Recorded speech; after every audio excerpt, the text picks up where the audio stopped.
7 years alone had made Clara Whitlock forget what it felt like to be looked at, and then came the sound of hooves in the dust.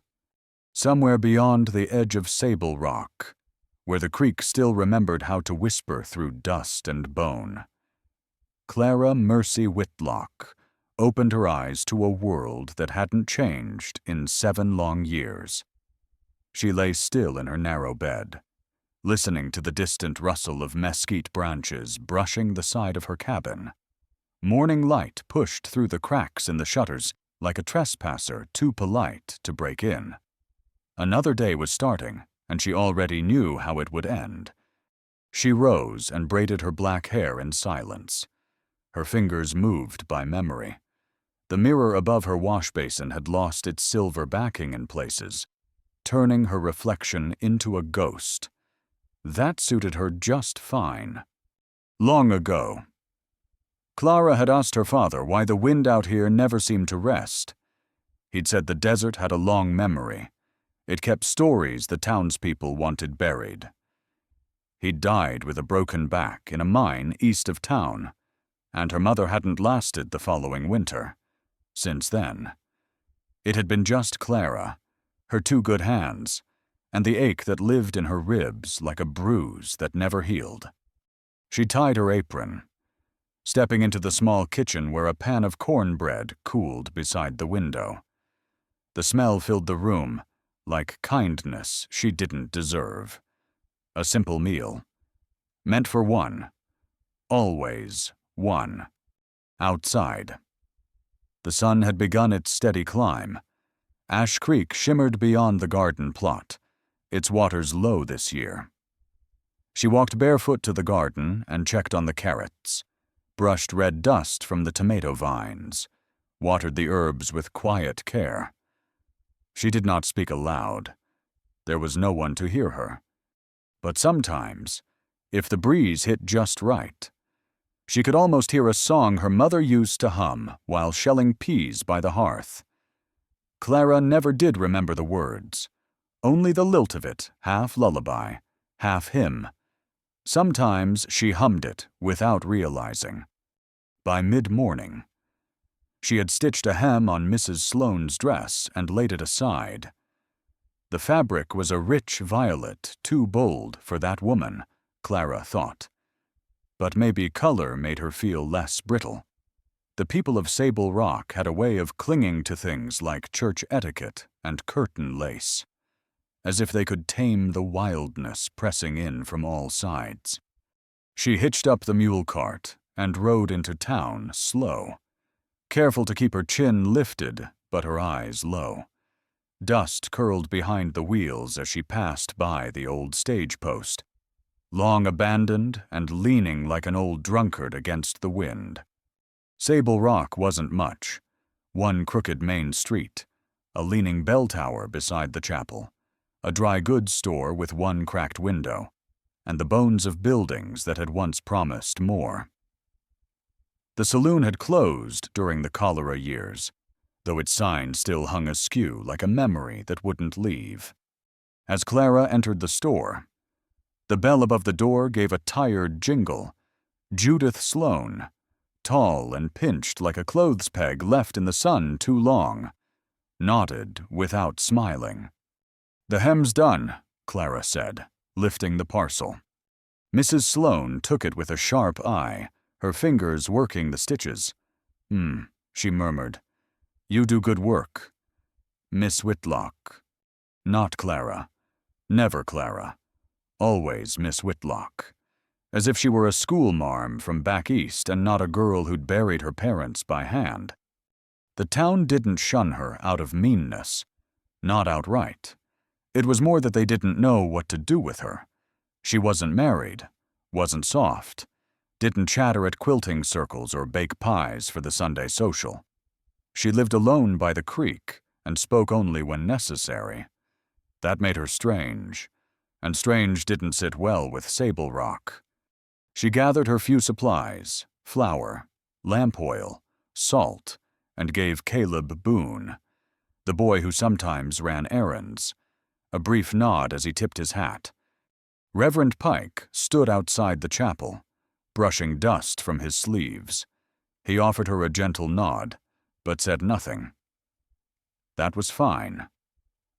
Clara hadn't been to church in nearly 4 years.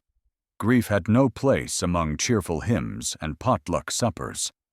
By the time she returned to the cabin, the sun had settled into the hills like an old man resting his bones. She unhitched the mule, rubbed its ears, and gave it half an apple from her apron pocket. The porch creaked as she stepped onto it, the way it always did, like it sighed beneath her weight. Inside, the silence welcomed her back. She put away the supplies, heated the beans, lit the oil lamp, everything in its place, everything still. And yet, that evening, something tugged at the edges of her thoughts, something unshaped and unfamiliar. She walked down to the creek. The willow trees leaned toward the water, the way mourners lean over graves. She knelt beside the stone she had placed years ago, her mother's name scratched into its face by her father's old knife. She laid her hand against it. "I'm still here," she whispered, "but I'm not sure why anymore." She stood slowly, brushing her palms against her skirts. Her joints ached, not from age, but from loneliness carried too long. She turned to walk back. And then it came, that sound, distant at first, but undeniable, a steady rhythm on hard-packed earth. Horse hooves. Not the lazy shuffle of Caleb's pony, not the iron clatter of a supply cart. This was a traveler's rhythm, a stranger's pace. Clara froze at the edge of the garden, her eyes fixed towards the horizon. Dust curled faintly in the last light of day. Someone was coming. She paused mid-step. Breath caught.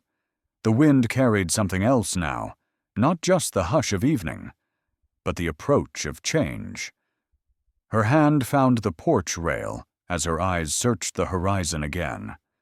The first thing she noticed wasn't the man, but the way the horse moved, like it had carried grief all the way from the edge of the world.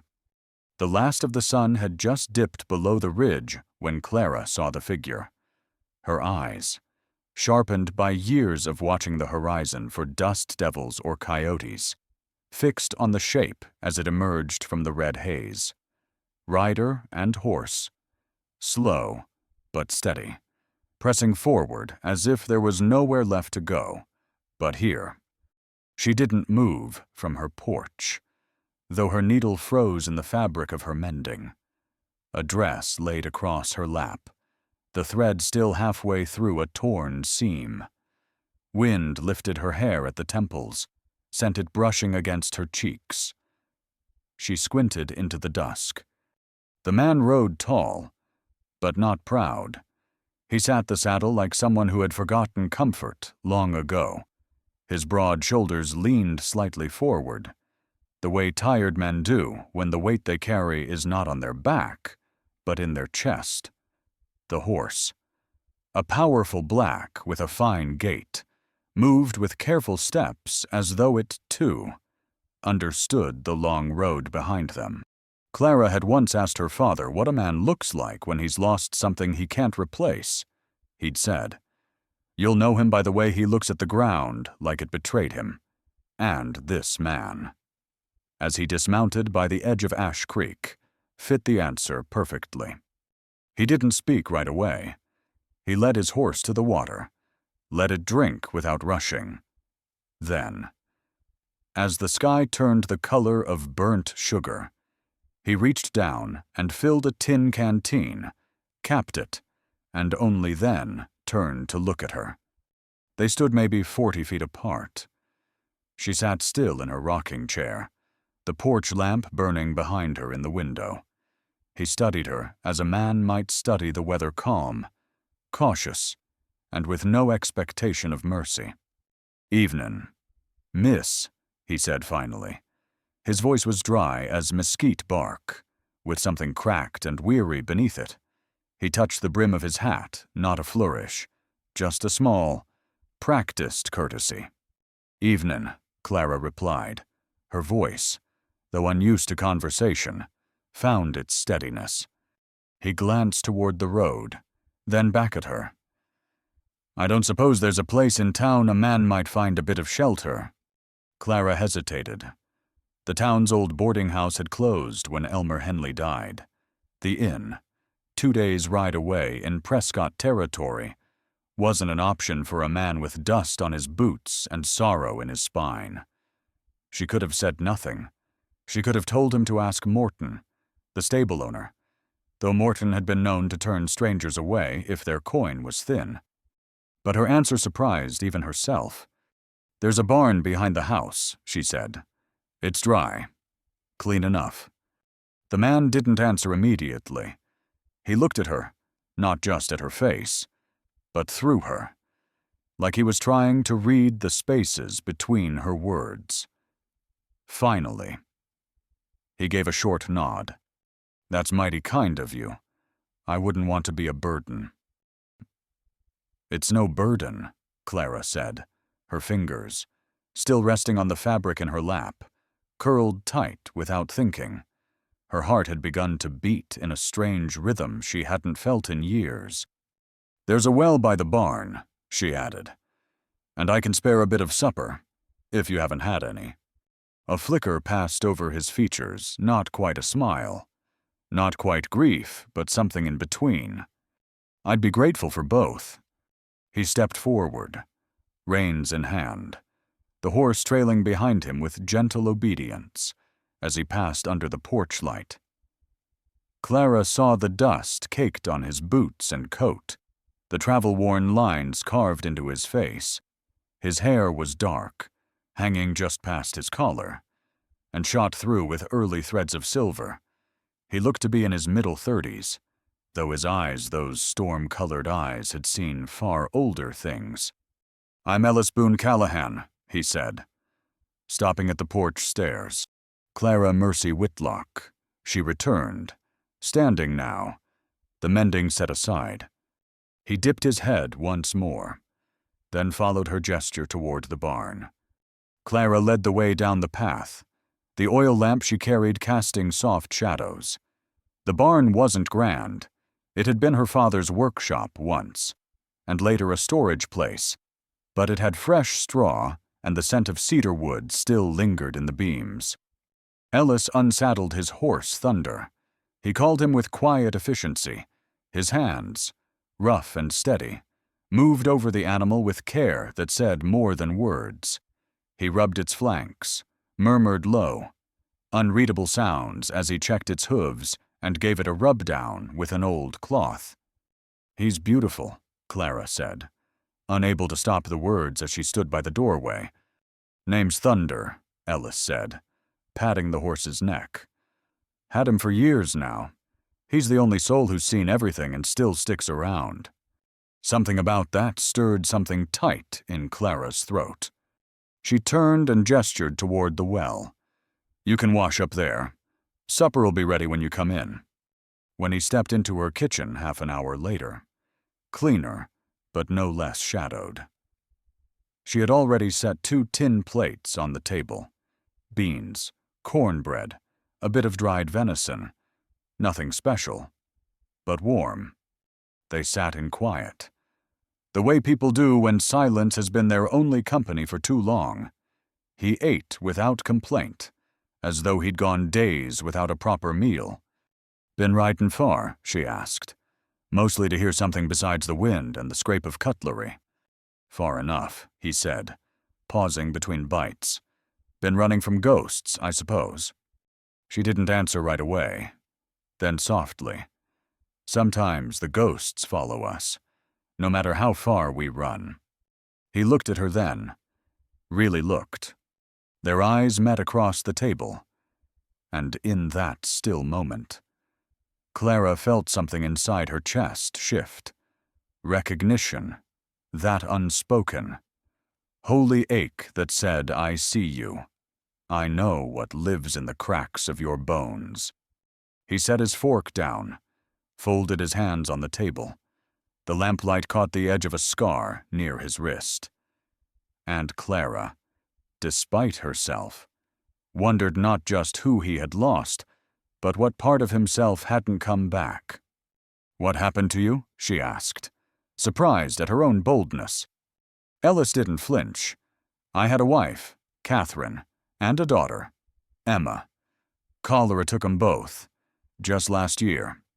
Clara didn't ask for details. She only breathed deep and nodded once. "I'm sorry," she said, and she meant it with a depth that came from someone who knew the raw edges of absence.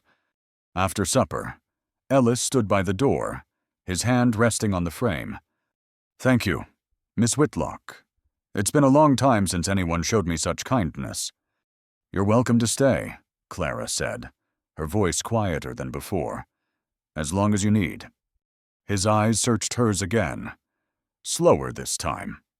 "Perhaps I will," he said. "Perhaps I will." And when he stepped back into the dark night, the silence left behind was different than before. It was no longer empty. It was waiting. That night, long after he'd returned to the barn. She lit the lamp again, just to see if its glow might reach the edge of the stable. In the west, storms don't knock, they break the sky wide open like a secret finally shouted. The day had started with a strange kind of quiet, the kind that made the air feel too still, the horizon too watchful. Clara knew that silence well. It was the hush before a storm, the stillness that came when the desert was holding its breath. All morning, the sky had gathered weight, building with that copper-colored sheen she had come to dread. By noon, the wind had begun to rise, pushing dust into her eyes as she picked herbs from the garden. She tried to ignore the way her hands trembled when the clouds began to bruise the light overhead, turning it to a sickly yellow. She hadn't spoken of her fear of storms to anyone in years, not since the night lightning struck the roof of their first cabin, sending fire through the rafters and smoke into her lungs. Her father had beat back the flames with an old wool coat. Her mother had screamed her name until they'd found each other through the smoke. Clara remembered the smell of scorched wood and the way her own breath had caught in her chest for days after. It wasn't the rain that frightened her. It was the sound, the cracking sky, the way thunder rolled like God dragging his heel across the earth. It reminded her how small she was, how alone. By late afternoon, she'd tried to lose herself in her sewing, but the wind had begun to rattle the shutters. Her stitches went crooked. The oil lamp flickered even though it was still early. Outside, the trees swayed like they were praying. She stood by the window, arms wrapped around herself, and watched the sky turn iron. A low rumble reached her chest before it touched her ears. She flinched. Her hands, so used to steady work, were shaking. When the first flash of lightning split the sky, it lit the cabin like a stage. The thunder followed a breath later, sharp and close, and the needle dropped from her fingers with a clatter. She gasped and pressed her hand to her mouth. Then knock. Not from her memory, but her door. The sound made her jump again. She rushed to the front room, barely catching the swinging latch in her hand before the next gust hit. Standing there in the doorway, rain streaking down his coat, was Ellis Boone Callahan.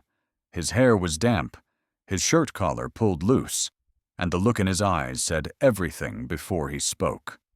"I heard you cry out," he said over the wind. "Are you all right?" His voice steady, but strained was a thread she grabbed without thinking. She reached forward and took his sleeve. "Come in," she said, pulling him inside before she even realized what she was doing. The wind slammed the door behind them. Rain beat against the roof in sheets. The shutters creaked like old bones. "I'm sorry," she said breathlessly, smoothing her damp hair back. I didn't mean to disturb you. I've always been. I don't handle storms well." Ellis's gaze swept the room, then settled on her face. "You didn't disturb me. I was worried." Another flash lit the room. Thunder shook the air a moment later. Clara winced and turned toward the hearth, hugging herself again. "When I was a girl," she said, her voice barely a whisper. "Our cabin was struck. My mother never recovered from the fright. Since then, when it storms like this, I just—" She broke off, embarrassed. Ellis didn't say anything. He simply stepped closer, his boots leaving wet prints on the wood floor. Then, so gently she hardly felt it happen, he reached out and rested his hand on her shoulder. "You don't have to face it alone," he said. Clara looked up at him. The lamplight caught the side of his face, and for the first time she saw something softer than sorrow in him, a warmth that hadn't been there when he first arrived. The wind roared outside. Another burst of lightning flashed, and this time, she stepped forward without thinking. Her body moved before her mind could stop it. One breath, two. She pressed against him, her hands gathering the fabric of his shirt, her cheek resting just above his heart. And then she felt it. His arms, strong and slow, wrapped around her. For the first time in her life, Clara was being held. Not out of obligation, not because she was broken, but because someone had chosen to. She didn't cry. Not yet. Her eyes stung, but she kept them closed, breathing in the scent of rain and horse and faint cedar soap. Ellis didn't move, didn't speak. He simply held her while the storm flung itself against the world outside. Time passed, but it had no name in that moment. Her pulse slowed. The noise outside dulled. And inside, that silence. Clara became aware of something more than fear, more than grief. She became aware of him, not just his body, but the quiet way he breathed, the tension in his spine, the way his fingers rested lightly against her back, like he didn't want to break her spell. She tilted her head back to look at him. He looked down at her. There was tenderness in his eyes, but also something she hadn't seen there before. "Hope." "Clara," he said, her name coming out like it wasn't meant to be spoken, but prayed. She didn't know who moved first, but a moment later, his mouth brushed hers, hesitant and warm, like he was asking a question. She answered with a kiss that came from somewhere deeper than thought, from the ache that had lived inside her for years, and had finally found something to reach for.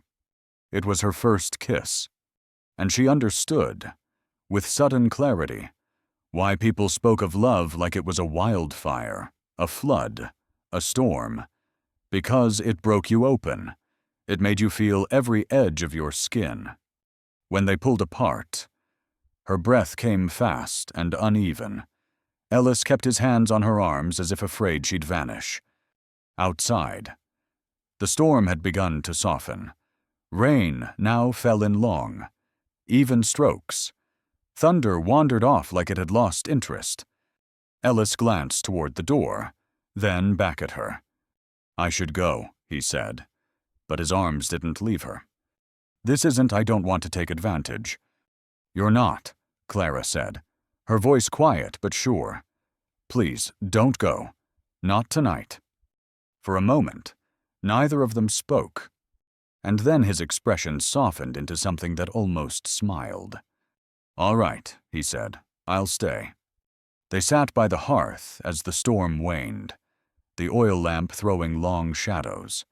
Clara, wrapped in a shawl, leaned into his side while he stared into the embers. Their conversation was soft, unhurried. He told her about his daughter, Emma, how she used to sing to the trees and insist on sleeping with her boots beside her pillow in case a fox came to visit. Clara listened, heart aching and full at once. She told him about her mother's rose soap, the one scent that still made her cry when she smelled it at the general store. Outside, the wind faded, the night deepened.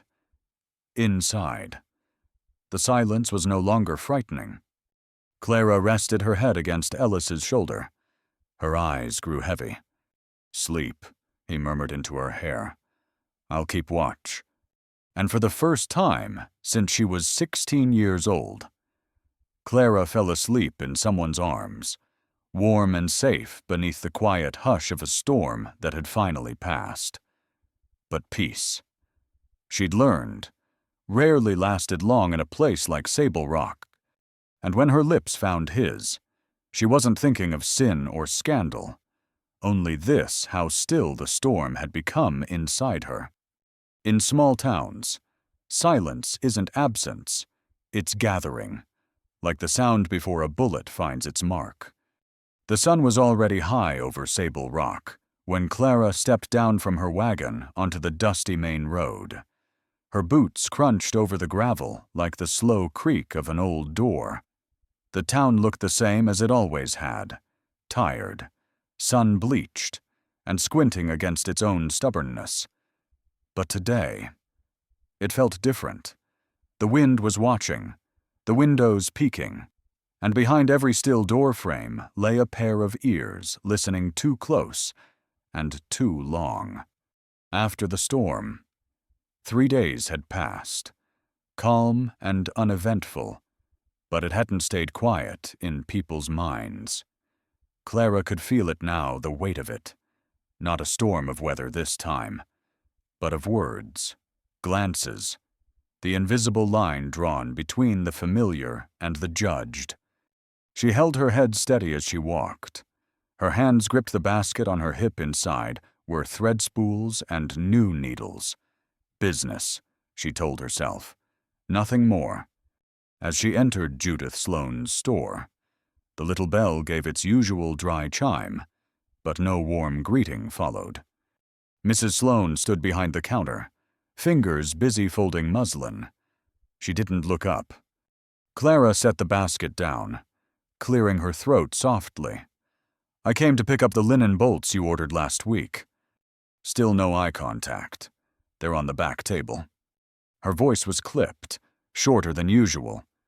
Clara made her way to the back, feeling the space around her stretch wider, emptier. She collected the fabric, heart thudding slow and low like a warning drum, when she returned to the counter. Judith's eyes finally lifted, but they didn't meet hers. "Folks are talking," she said flatly. "Not that it's my business, but it's a small town. Miss Whitlock." Clara held the gaze now. Steady. "People have always talked. I've lived with their silence just as fine. Silence is one thing, but a man sleeping on your property, well, that's a louder kind of quiet. Wouldn't you say?" Clara didn't flinch. She paid for her fabric and left without another word, her boots striking sharper than before as she crossed the street. On the chapel steps, Pastor Pike stood dusting his sleeves, watching her. He didn't wave. By the time she reached her wagon, she saw Dr. Ezra Bram approaching, his hat in one hand and his weathered face lined with concern. "Clara," he said gently, "might I speak with you a moment?" She paused, keeping her voice polite. "Of course. Doctor." He stepped closer, glancing about before speaking in that soft, careful tone she remembered from her mother's sickbed. "I won't judge your decisions, but you should know. People here, they've got strong notions about how a woman should carry herself." Clara lifted her chin. "And what would you have me do? Turn him out because of whispers? I'd have you think about your reputation. I know this town. They won't say much to your face, but they'll lock their doors behind your back. Stop bringing work. Stop inviting you in." "They already did that," she said, her voice tight. "Years ago, when I was 16 and buried both my parents alone."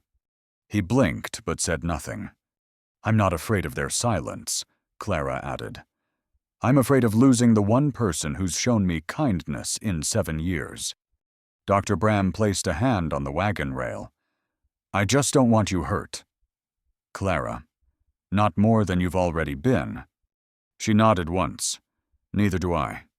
By the time she reached the cabin, the linen weighed more in her arms than it should have.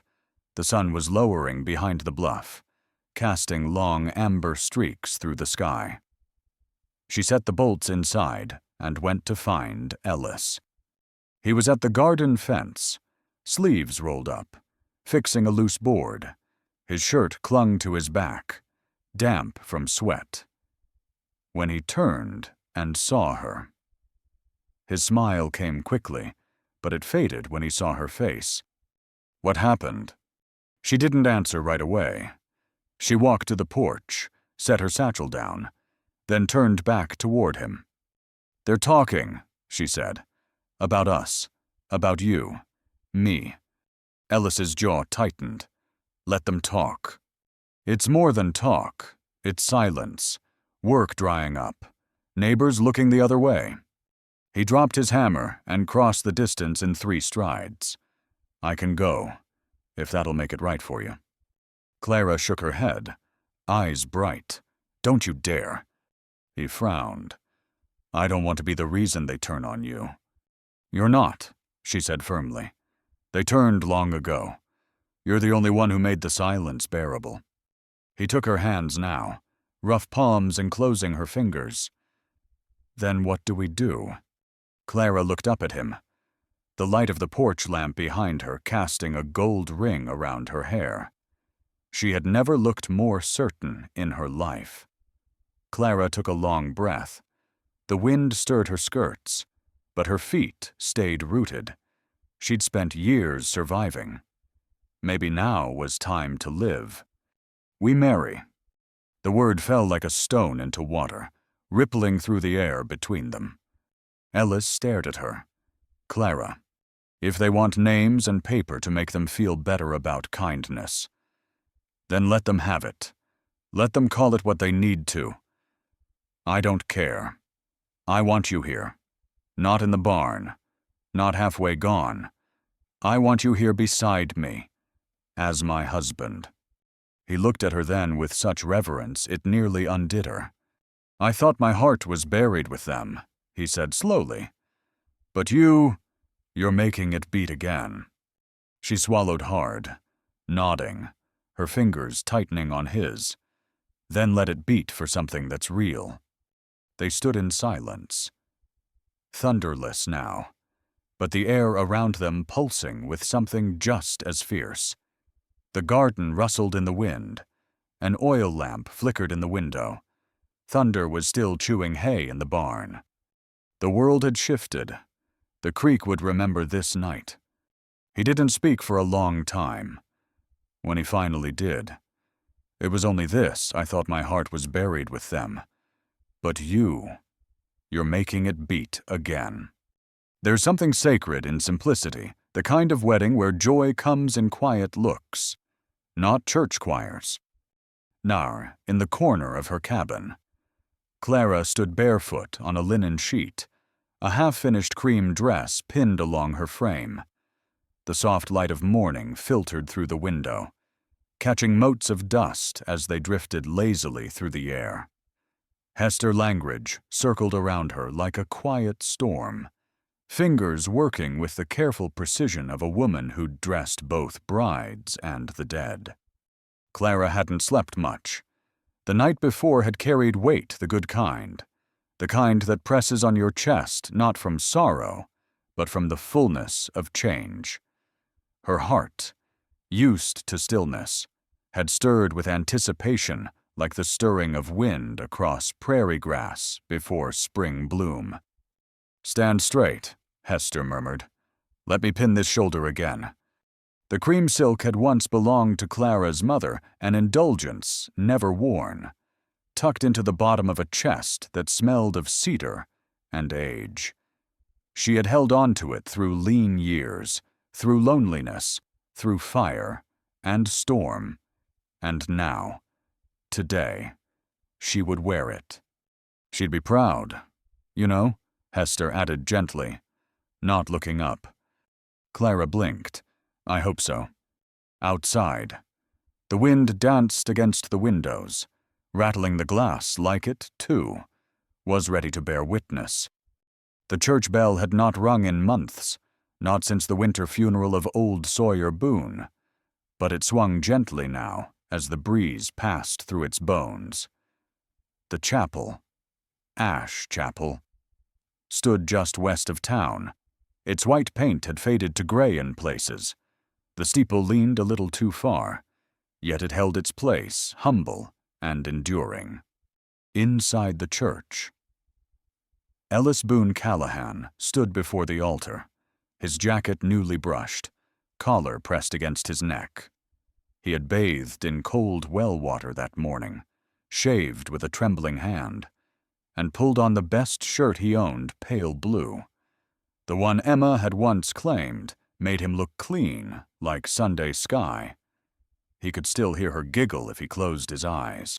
Beside him stood Dr. Ezra Bram, who had offered, without ceremony, to act as witness and steady hand. A man deserves not to stand alone, he'd said. Ellis turned his gaze to the wooden cross above the altar. His hands were folded before him, not in prayer. Exactly, but in stillness. He thought of Catherine, of the vows he had once spoken in another church, in another life. That day had been loud, filled with voices, food, laughter. Today was quiet, and yet more holy. Then the door creaked, and in stepped Clara Mercy Whitlock. The entire church, small as it was, felt like it inhaled.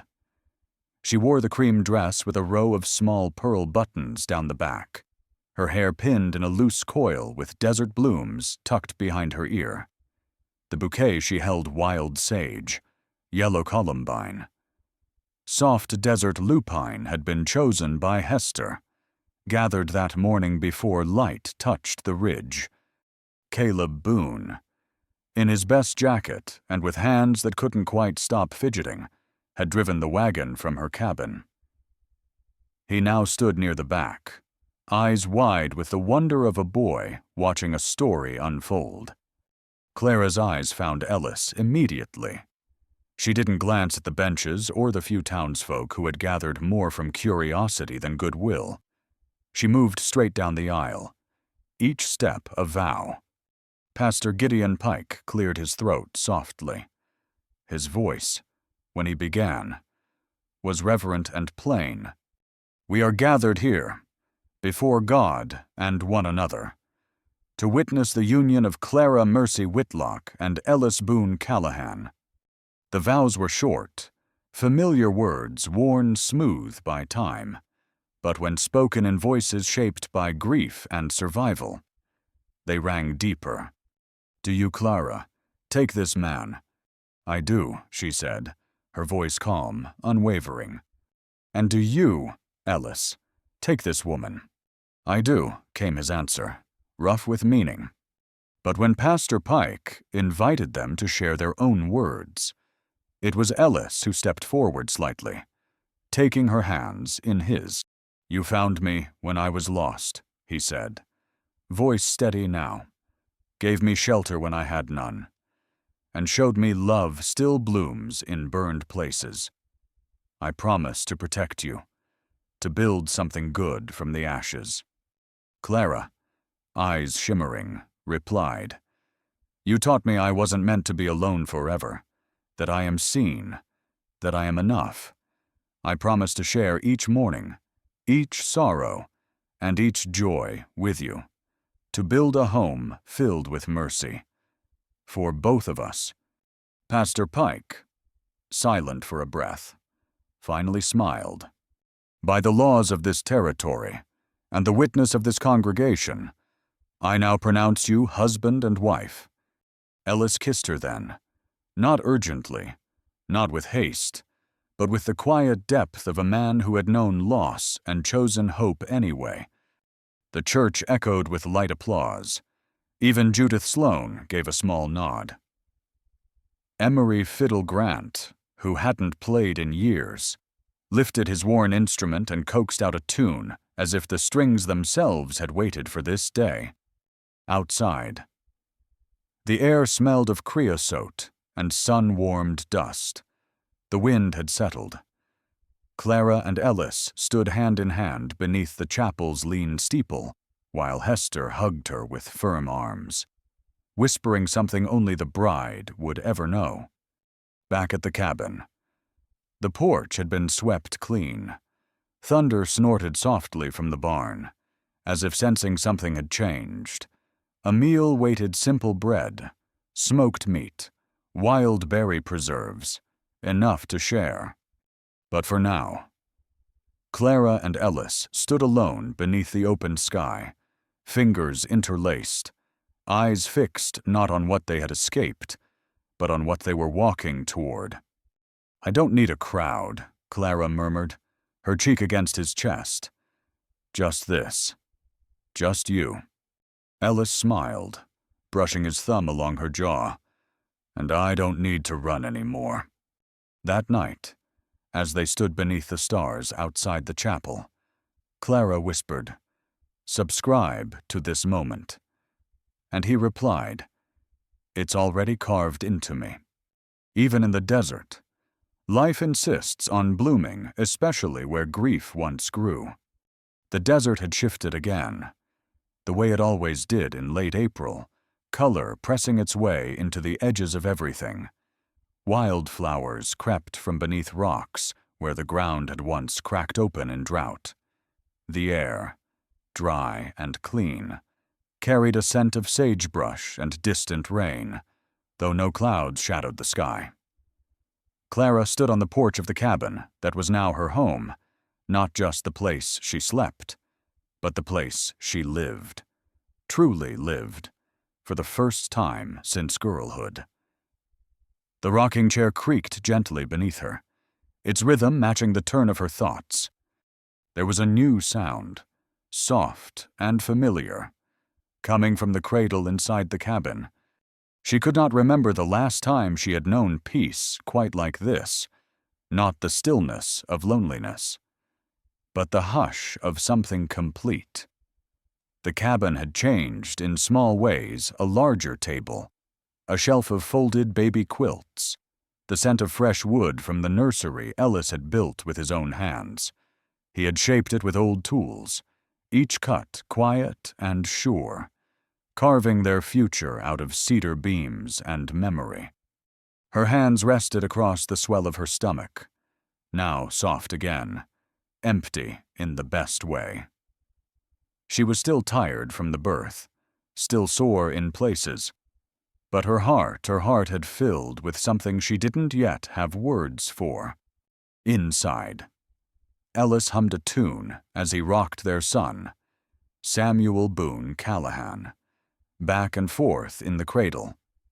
The melody was quiet and worn, something his mother had sung to him when the night stretched too long. It was the same one he'd hummed under his breath as Clara labored through the storm-dark hours of birth. Sweat on her brow, her hand crushing his like a lifeline. The birth had not been easy. It had begun as twilight fell 4 nights ago, just as the wind turned cold and the horses grew restless. Hester had arrived first, steady as ever, her hands washed and ready before Clara could even cry out. Dr. Bram followed, sleeves rolled and spectacles perched crookedly on his nose. Ellis had never looked more frightened, not even the day he buried his wife, not even the day he wandered into Sable Rock with nothing but a name and a horse. He hadn't let go of Clara's hand once. The contractions had come hard and fast, each one a wave that took her breath and left her shaking. She cried out, sobbed once, gritted her teeth, and still she fought. 4 hours. The room had filled with only her breath, her pain, the words Hester murmured, and Ellis whispering her name like a prayer.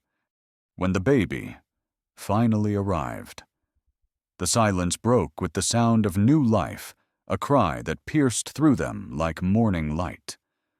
The boy had come into the world screaming, fists clenched, as if he already knew he had something to prove.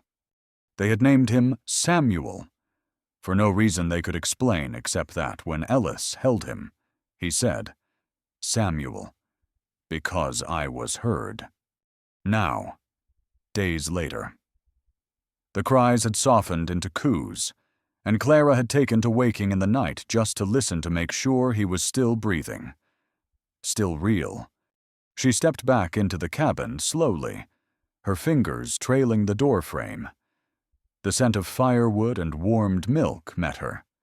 And there he was, Ellis, in his undershirt, the sleeves rolled up, one large hand resting lightly on the edge of the cradle, his eyes, full of something raw and radiant, looked up when he heard her. "He's almost asleep," Ellis whispered. "I reckon he's a fighter, just like his ma." Clara smiled. "He's a miracle." Ellis reached for her hand and kissed her fingers, his rough lips brushing the pale gold of her wedding band. He had changed. She had seen it happen, slow and sure. The man who had once held himself together by silence had begun to speak more often now, not in grand declarations, but in the quiet comfort of presence, in the way he turned the soil, in the way he ran his fingers through her hair when she couldn't sleep, in the way he now carved wooden animals for Samuel, small and perfect. "I didn't think I'd ever be a father again," he said, watching his son's tiny chest rise and fall. "You are," Clara said softly, "and you're a good one." He looked down at the child, his voice barely above a breath.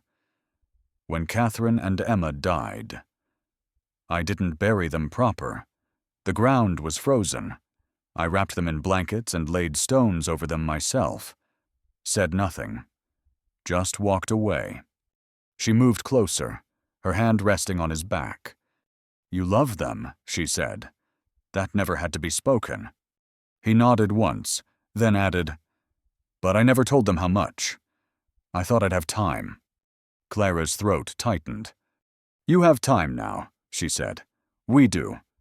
They stood in silence, the fire crackling low, the baby asleep now, his small hand resting against his cheek like he'd been born into peace. Later, after the cradle had gone still and the windows grew dark with the coming night. Ellis stepped outside. Clara followed, wrapping herself in the shawl Hester had given her on her wedding day. They stood on the porch together, listening to the hush of the land. The same land that had once been cruel and lonely now felt like something alive, something holding them. The stars were beginning to come out, one by one. Ellis leaned against the post, his gaze lost in the dark. "I never thought a place like this could feel like home," he said. Clara slipped her arm around his waist, resting her head against his chest. "It does now." Behind them, the cabin stood warm and full, no longer just a building, but a life in bloom. Under a velvet sky, the man once lost and the woman once forgotten rocked their son on the porch of a cabin where silence no longer reigned. Out here, when the wind settles down and the prairie hushes like an old hymn, there are stories that still ride between the sage and the stars, and sometimes, if you listen close enough, you can still hear them breathe. Maybe you'll remember the woman who once waited beside Ash Creek, stitching hope into every corner of her cabin, or the man who rode into town with nothing but a worn saddle and a grief too large for words.